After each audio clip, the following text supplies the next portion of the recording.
बहुत समय पहले की बात है। एक किसान का खलिहान किसी पहाड़ पर स्थित था, जिसमें वो घास फूस एकत्र करता था।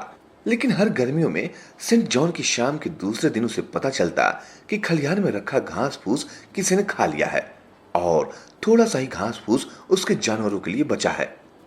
उस किसान के 3 बेटे थे। सबसे छोटे बेटे को लोग सिंडरलैंड कहते थे, क्योंकि वो हमेशा चूल्हे के पास सोता था और राख से भरा रहता था। उस वर्ष सेंट जॉन की शाम को किसान ने अपने सबसे बड़े बेटे से खलिहान में सोने और वहां नजर रखने को कहा। बड़ा बेटा बहुत साहस के साथ उस खलिहान में गया, लेकिन अचानक जमीन हिलने लगी, जैसे भूकंप आ रहा हो। बड़ा बेटा डरकर वहां से अपने घर भाग आया। अगले दिन लगभग सारी घास फूस गायब थी। अगले वर्ष भी वैसा ही हुआ जब दूसरा बेटा खलिहान पर नजर रखने गया। उससे अगले वर्ष सबसे छोटे बेटे सिंडरलैंड से खलिहान पर नजर रखने को कहा गया। जब वहां भूकंप आया तो वो चुपचाप बैठा रहा।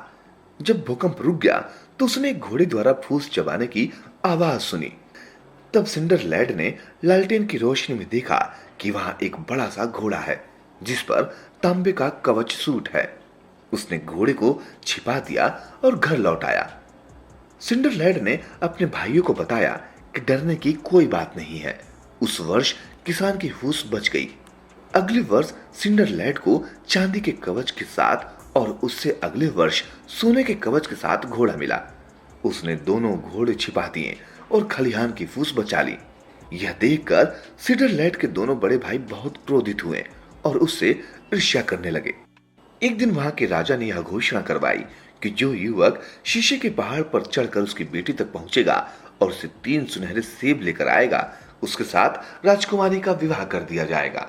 अन्य युवकों की तरह सिंडरलैंड के दोनों बड़े भाइयों ने भी शीशे के पहाड़ पर चढ़ने का प्रयत्न किया, परंतु वे असफल रहे, क्योंकि वो पहाड़ ढलवा तथा फिसलन युक्त था।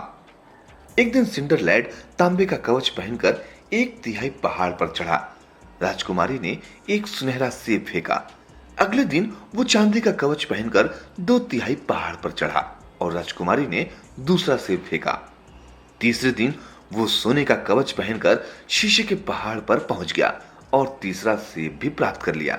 राजा ने सभी युवकों से सुनहरे सेब दिखाने को कहा, परंतु उनके पास सेब नहीं थे।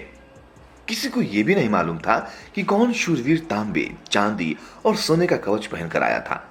जब सिंडरलैंड ने तीनों सेब दिखाए तो उसके भाई आश्चर्यचकित रह गए। राजा ने राजकुमारी का हाथ उसके हाथ में दे दिया। फिर विवाह का शानदार उत्सव हुआ। सिंडरलैंड राजकुमारी के साथ सुखपूर्वक रहने लगा।